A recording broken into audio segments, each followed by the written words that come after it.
Hello everyone, welcome to Legal Vocabulary Series English to Hindi Translation Part 3। हमने पिछले 2 part में 10 new important legal words discuss करे थे। आज का हमारा 5 लीगल वर्ड है appeal, caveat, civil law, common law and complaint. तो चलिए शुरू करते हैं हम अपने पहले वर्ड से, जो कि है अपील।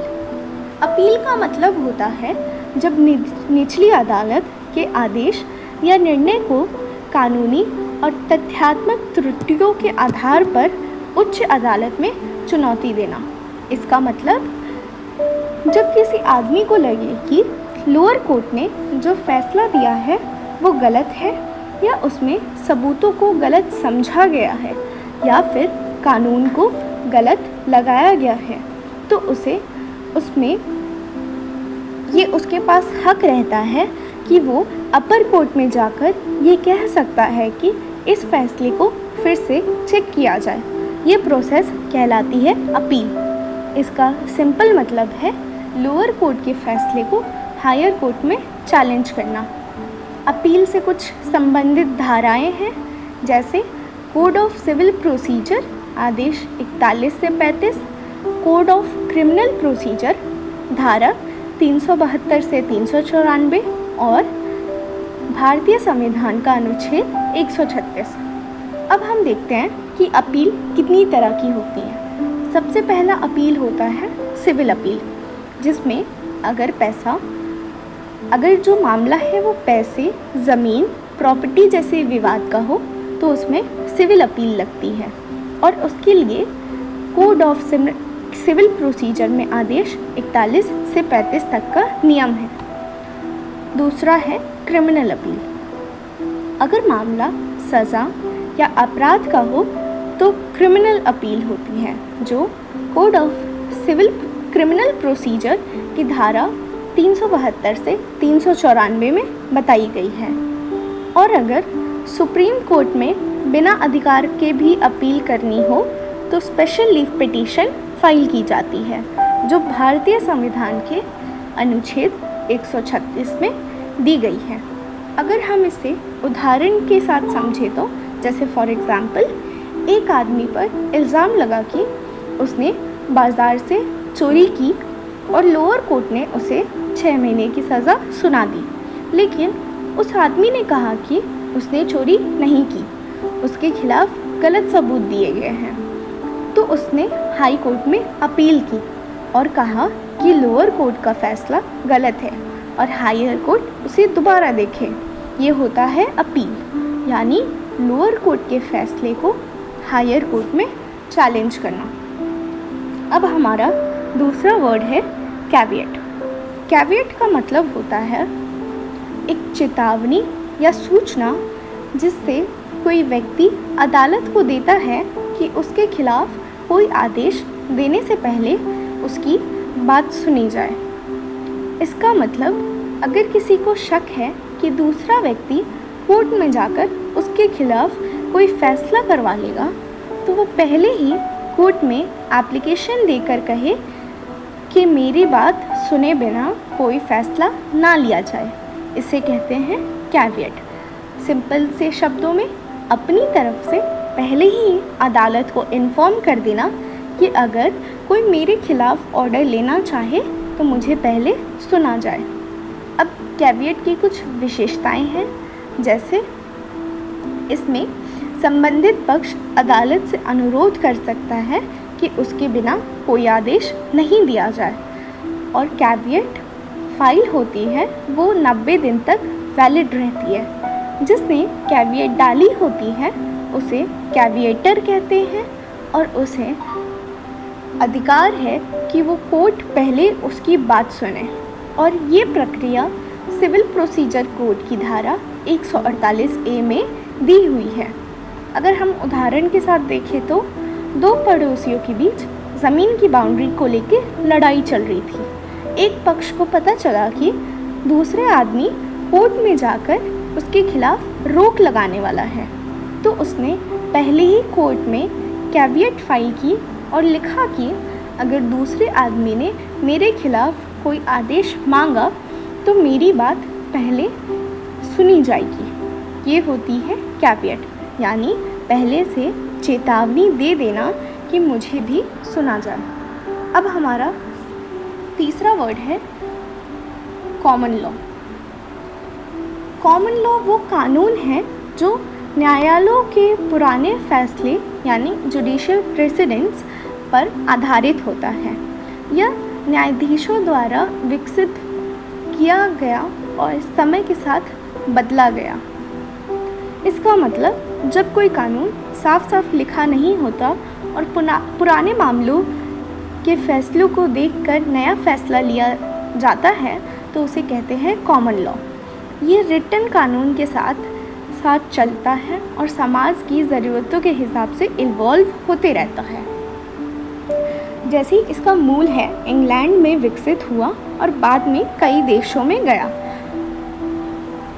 अब हम इसकी कुछ विशेषताएं देखते हैं, जैसे पुराने फैसलों का पालन, इसमें रिटन कानून के साथ साथ चलता है और ये फ्लेक्सिबल रहता है, मतलब समय समय पे बदलते रहता है। इसका मतलब है कॉमन लॉ में पुराने फैसले एक गाइडलाइन की तरह यूज़ होते हैं और फ्यूचर में मामलों में वही प्रिंसिपल फॉलो किया जाता है। जैसे फॉर एग्ज़ाम्पल, एक बार कोर्ट ने फैसला दिया कि मकान मालिक नोटिस दिए बिना किराएदार को नहीं निकाल सकता। उस फैसले के बाद में कोई भी मामलों में माना गया और वही प्रिंसिपल फॉलो किया गया। यही है कॉमन लॉ। अब हमारा चौथा वर्ड है सिविल लॉ। सिविल लॉ वह कानून है जो व्यक्तियों के बीच अधिकारों, कर्तव्यों और जिम्मेदारियों का नियंत्रित करता है। इसका उद्देश्य मुआवजा देना और लड़ाई का हल करना है, ना कि सज़ा देना। इसका मतलब है कि सिविल लॉ उन मामलों में लागू होता है जो दो व्यक्तियों के बीच, जैसे पैसे से रिलेटेड, ज़मीन, मकान, दुकान या कोई समझौता हो।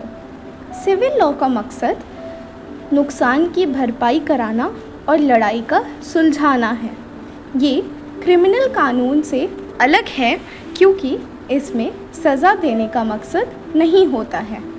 अब इसकी कुछ विशेषताएं हैं, जैसे कि व्यक्तिगत अधिकारों का संरक्षण, नुकसान का मुआवजा देना, ये सिविल अदालतों में सुनवाई, साक्ष्य और गवाहों पर जोर देता है।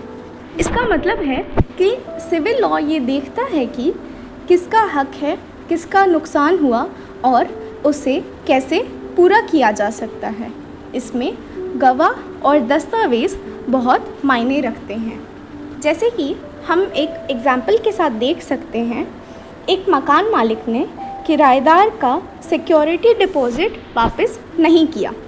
किराएदार ने अदालत में सिविल केस फाइल किया और कहा कि उसका हक मारा गया है।